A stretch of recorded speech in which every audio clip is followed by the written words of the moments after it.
Well, here's my Remington 700 again. We're fixing to try to finish shimming it up. Well, shimming my scope. I have it set in the mounts to hold it steady so that I can use two hands. Show you how I do this. What I do to create the shims, I just take a standard pair of scissors and a piece of little Coke can and trim it up until I get it to the point where I want it. And if you see, I have multiples. Sorry about that if I have my hand. But, here, let's see if I can get it turned. You see I have multiples of these little shims all seen there. A hole drilled through them, which could very easily be done a lot more professional looking, but this is going on my scope and no one else's, so they're not really going to see this. And hopefully when it's all set up, I'll never see it again. Not putting too many shims underneath it. I just want enough to give me a little extra elevation, because I bought the elevated inserts for the Burris system. So after I've installed those, it should all be going pretty good. And see, this one needs to be cut a little bit more. So I'll take it and I'll get my scissors out. And I'll just cut it, and we're going to try to make it go into my gun case. I don't want tons of little slivers of aluminum all over the floor. Oh, well, sorry about that. Almost a dirty word, but what I did was I knocked over the trusted Loctite. Well, I never buy Loctite. Stuff's expensive. It works really well, but it's really expensive. And seeing that it took down there act of God to get my wife's nail envy bottle open, I'm quite sure this will work just as well, saying that originally scopes weren't put on with Loctite. They were just tightened. Just about like everything else on earth. But this stuff should give me quite a lot of anti-reverse, you know. Once it dries and hardens, yeah. Ever try to get a painted window up? No, it doesn't work. And I just dropped the bottle, but the stuff's so thick it doesn't spill. So that's a bonus. Alright, let's see. I got that. Got this. Okay. What we're going to do to shim it. See, this is how my scope mount. Let's see, let's make sure I get it set in the right spot. Would look just like this, sitting on there. Get that more in view. That's how it normally would be. But because I'm trying to get more elevation, what we're going to do is we're going to take the scope mount, which black on the screen is hard to see, unfortunately, and we'll put one on there so you see. And I have just dropped the shim underneath there. Now, going to place shim number 2. Oh, crud. I just dropped it down in there. There's shim number 3. Oop, whole thing's trying to leave me now. Lord help me. Alright, there, got back. That was easy. Now you've got to try to shove screw number 2 through.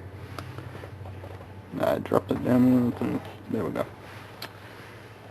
So we take our little Allen wrench and we just sort of take it and screw it in, and it will work doing that.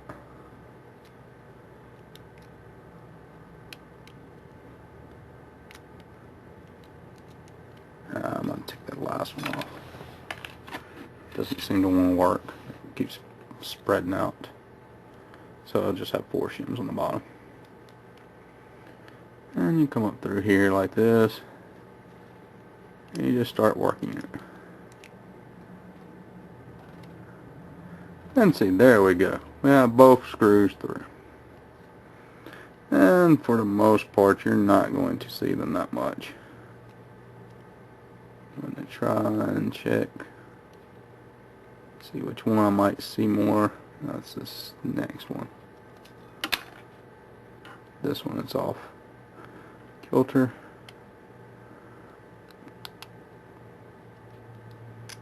Take it off and cut it. There we go.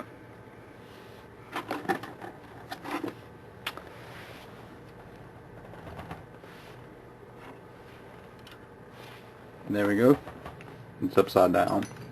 That's not how you mount it to the actual gun. And anyway, you just, I'm going to put that in on first and slap it on like that. Put that one on like that. Flip this over. Forcibly screw it through as deep as possible.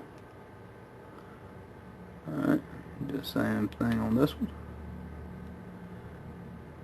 Alright, got both screws through as far as I can go.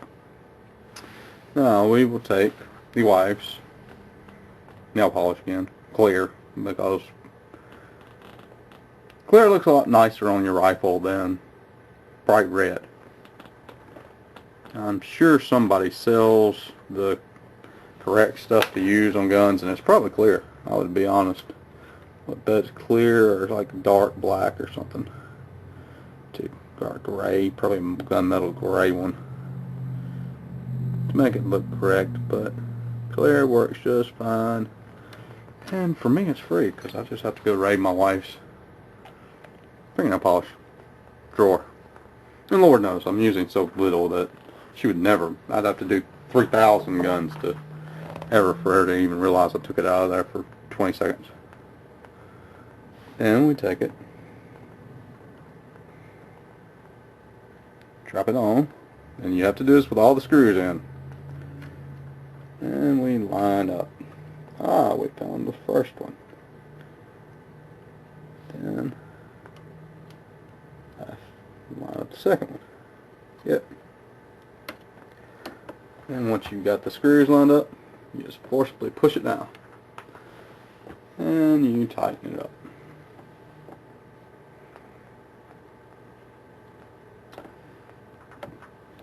And if you're using a traditional, which this isn't too many shims to use traditional mounts for. I mean, like truly traditional, like a Weaver mount. It would be better if you used the standard. Where did I drop the boogers? Standard burris with the burris inserts right here.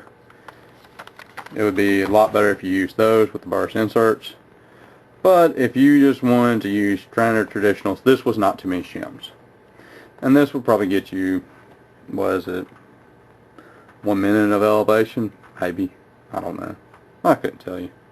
I might try to set this up to where we can target it with a bore sight and allow you to see how much elevation I get from this.